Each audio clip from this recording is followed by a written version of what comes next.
Hello guys, short current affairs में आप सभी का स्वागत है। आज के इस वीडियो सेशन में हम 10 जून तक के सभी इंपॉर्टेंट करंट अफेयर्स कवर करने वाले हैं। हमेशा की तरह आप इस वीडियो को अंत तक जरूर देखिएगा, काफ़ी कुछ आपको जानने के लिए मिलेगा। इस सेशन की PDF फाइल आपको हमारे टेलीग्राम चैनल पर मिल जाएगी। इस टेलीग्राम चैनल का लिंक इस वीडियो के फर्स्ट कमेंट में आपको मिल जाएगा। उस लिंक पर क्लिक कीजिए, टेलीग्राम चैनल को हमारी ज्वाइन कीजिए और सारी करंट अफेयर्स PDF आप अवेल कर सकते हैं फ्री ऑफ कॉस्ट। तो चलिए बिना किसी तरीके से शुरुआत करेंगे इस वीडियो सेशन की। सबसे पहला करंट अफेयर हमारा कि Narendra Modi longest serving elected PM बन गए हैं इंडिया के। तो ये भी एक महत्वपूर्ण न्यूज़ है। देखिए, prime minister Narendra Modi longest serving elected prime minister of India बन गए हैं 10 जून 2026 को। डेट भी याद रखिएगा, 10 जून। अभी तो याद रहेगी क्योंकि आप लेटेस्ट पढ़ रहे हैं, लेकिन जब एग्ज़ाम आता है तब माइंड से स्किप हो जाती है। प्राइम मिनिस्टर नरेंद्र मोदी 26 मई 2014 को इन्होंने शपथ ली थी इस पद की, और पंडित जवाहरलाल नेहरू के नाम अब तक ये रिकॉर्ड था longest serving elected prime minister of India का।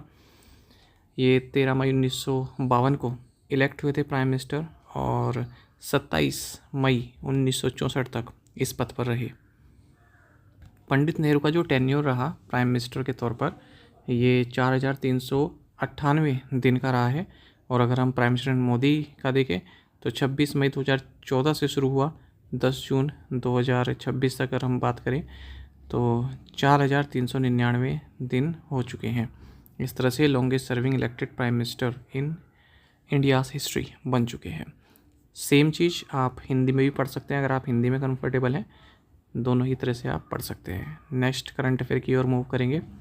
वाराणसी पहला शहर ऐसा बना है जिसे इजी कनेक्टेड मॉडल पर डेवलप किया गया है इंटरनेशनल ट्रैवल के लिए। तो Varanasi is the first city to be integrated into the easy connect flights model. कैसे? देखिए, कोई इंटरनेशनल ट्रैवलर है तो वो पहले दिल्ली से कोई इंटरनेशनल फ़्लाइट पकड़ेगा, वहाँ पर इमिग्रेशन और जो बैगेज फॉर्मेलिटीज़ हैं वो सब कराएगा। इमिग्रेशन और बैगेज फॉर्मेलिटीज़ वो कराएगा दिल्ली में, तो उसमें समय लगता है। तो कोई अगर वाराणसी के आसपास ही है तो वो वाराणसी में ही अपनी ये सारे काम करवा सकता है, इमिग्रेशन और बैगेज फॉर्मेलिटीज़, और दिल्ली में उसको समय बच जाएगा। फिर वहाँ से उसे केवल अपनी फ़्लाइट पकड़नी है। एयर इंडिया ने भी इजी कनेक्ट फ़्लाइट्स लॉन्च कर दी हैं hub and spoke travel model पर। नेक्स्ट है बोन क्लाइमेट कॉन्फ्रेंस 2026, काफ़ी महत्वपूर्ण रहने वाली है। इसे SP64 भी बोलते हैं। बोन एक शहर है जर्मनी में, ठीक है। तो COP30 हुई हाल ही में बेलेम ब्राज़ील में, उसके बाद से ये काफ़ी महत्वपूर्ण क्लाइमेट मीटिंग है। Global climate and health alliance GCHA, इसने डेवलप्ड कंट्रीज़ को अर्ज किया है कि आप अपने फाइनेंस को ट्रिपल कीजिए। 2035 तक $120 बिलियन की आवश्यकता है क्लाइमेट से संबंधित जो भी ट्रीटीज़ हैं, जो भी इनिशिएटिव्स हैं, उनको पूरा करने के लिए। बोन क्लाइमेट कॉन्फ्रेंस क्या है? एक annual mid year climate negotiations होते हैं United Nations framework convention on climate change UNFCCC के तहत। ऑफिशियली बोन क्लाइमेट टॉक्स को 64th session of the subsidiary bodies बोला जाता है, SP64, जैसे मैंने आपको पहले बताया। नीचे आप हिंदी में पढ़ सकते हैं।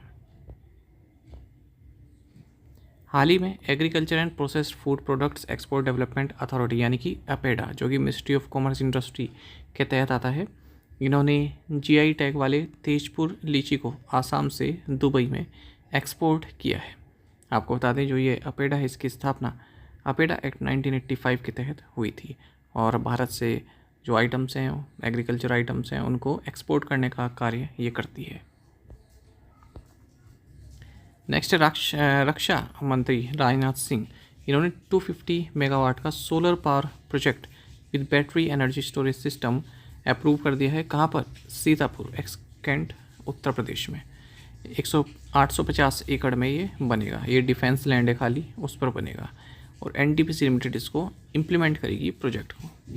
तो उत्तर प्रदेश के जिनके एग्ज़ाम्स हैं उनके लिए महत्वपूर्ण है ये करंट अफेयर।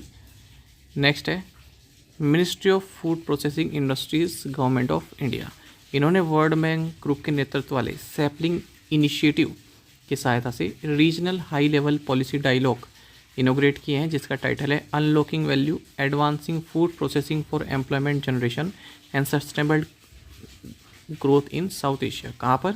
अहमदाबाद, गुजरात में। ठीक है। तो वर्ल्ड बैंक ग्रुप का जो एग्री कनेक्ट इनिशिएटिव है, सैपलिंग प्लेटफॉर्म है, उसी के साथ ये जुड़ा हुआ है programme.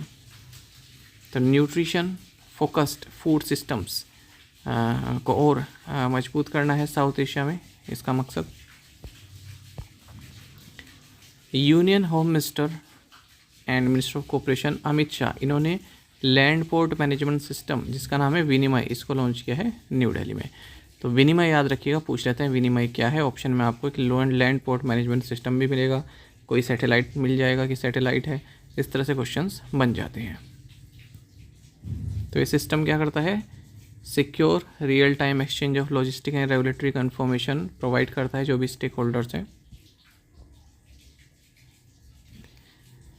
Rope and transportation service private limited, जो कि रैपिडो के नाम से ऑपरेट करती है, और ministry of road transport and highways, इन्होंने एक MOU साइन किया है न्यू दिल्ली में राहवीर स्कीम को प्रमोट करने के लिए।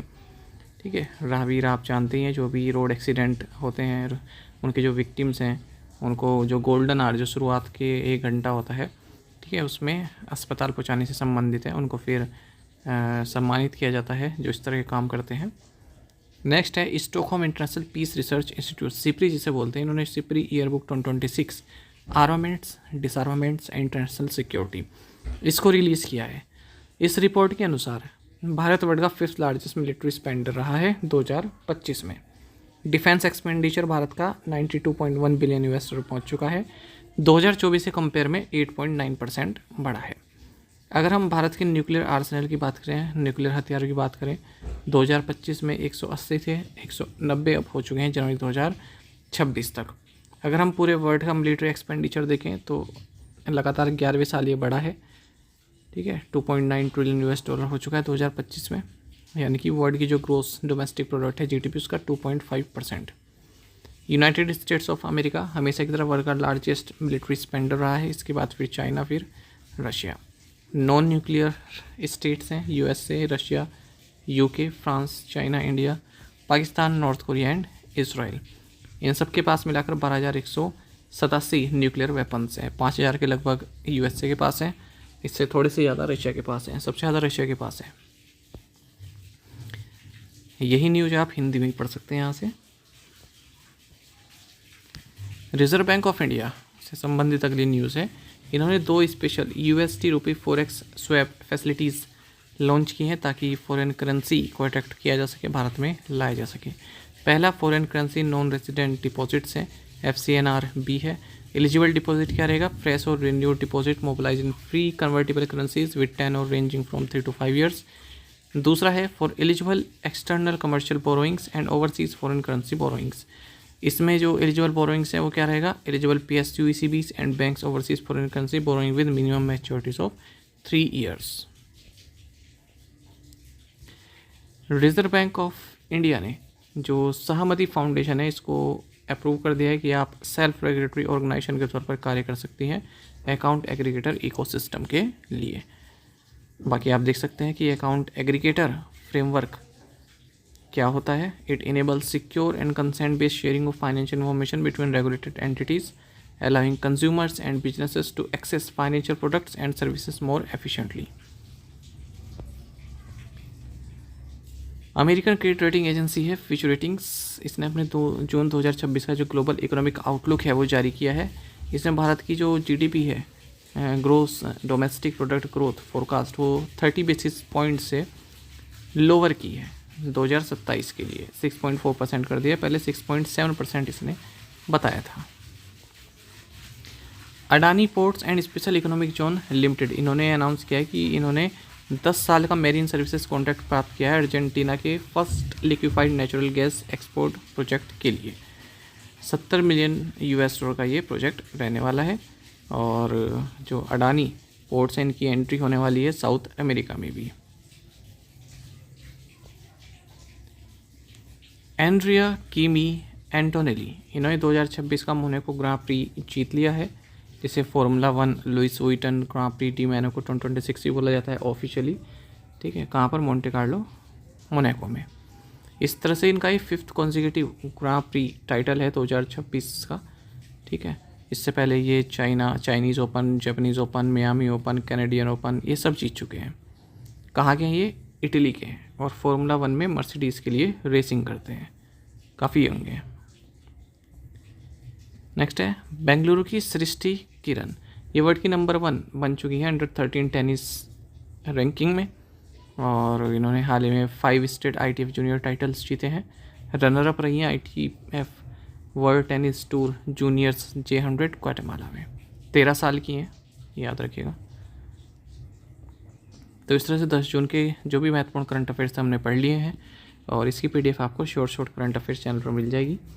ये हमारा चैनल का लोगो है, तो इसे देखकर आप ज्वाइन कर सकते हैं। ये लिंक है, लिंक मैं आपको इस वीडियो के कमेंट में भी पिन कर दूंगा। कोई भी डाउट होगा तो आप कमेंट बॉक्स में लिखिएगा और किस तरह की वीडियोस आपको चाहिए ये भी आप कमेंट बॉक्स में बताइएगा, वैसी वीडियोस आपके लिए लाई जाएंगी। ठीक है, थैंक यू गाइस।